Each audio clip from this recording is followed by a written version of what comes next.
এই গরমে যদি এরকম এক গ্লাস ঠান্ডা ঠান্ডা বেলের শরবত খাওয়া যায় তাহলে তো মন প্রাণ দুটোই জুড়িয়ে যাবে। আর এই গরমেই কিন্তু পাকা বেল পাওয়া যায়।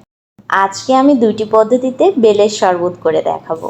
সেজন্য এখানে আমি নিয়েছি একটি মাঝারি সাইজের পাকা বেল। এখন বেলটাকে আমি ফাটিয়ে নিচ্ছি। এরকম করে বাড়ি দিলেই কিন্তু ফেটে যাবে।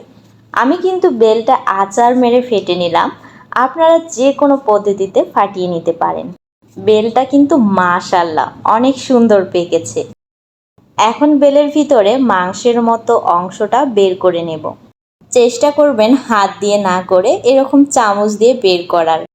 পুরো বেলটাই এরকম চামচ দিয়ে চেঁচে নেব। বেলের মধ্যে এত পুষ্টিগুণ, এই বেলটা তো আর এমনি এমনি ফেলে দেওয়া যায় না, তাই পুরোটাই ভালো করে চেঁচে নেবেন। বেলের এই বীজগুলো কিন্তু পানি দেওয়ার পর এমনিতেই সবগুলো বের হয়ে আসবে। এবারে শরবত বানানোর পালা। প্রথমে আমি এখানে দিয়ে দিচ্ছি পানি। আমি এখানে 1 কাপ পানি দিয়ে দিচ্ছি। আমি শরবতটা একটু ভারী বানাবো তাই কম পানি দিলাম। আপনারা চাইলে আরও পানি দিতে পারেন। যদি মনে করেন বেলটা একটু শক্ত তো পানিতে 10 মিনিট ভিজিয়ে রাখতে পারেন, এতে করে নরম হয়ে যাবে। আমার বেলটা একদমই পাকা ছিল, তাই আমি আর অপেক্ষা না করেই মথে নিতে থাকলাম। এরকম মথে নেওয়ার কারণে বেলের ভিতরে যে আঁশ আর বিচি আছে সেগুলো আলাদা হয়ে আসবে।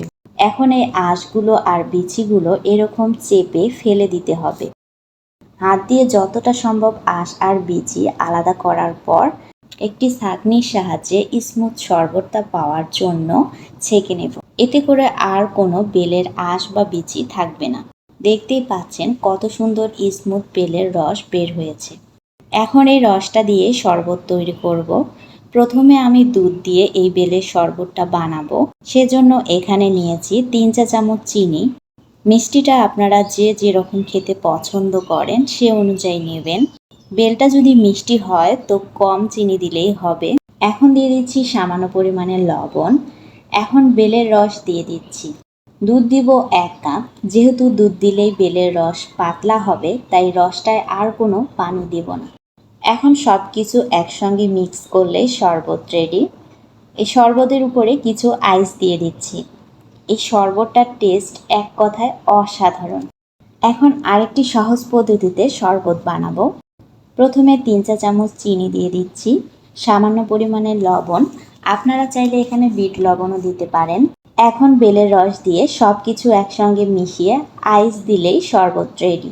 এই বেলে আছে প্রচুর পরিমাণে ভিটামিন এ, ভিটামিন সি এবং ক্যালসিয়াম, ফসফরাস ও পটাশিয়ামের মতো মূল্যবান পুষ্টি উপাদান।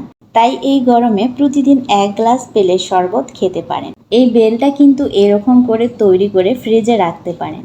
যখন ইচ্ছা বের করে ঠান্ডা ঠান্ডা খেলেই হবে। এতক্ষণ আমার ভিডিও দেখার জন্য অসংখ্য ধন্যবাদ। আল্লাহ হাফেজ।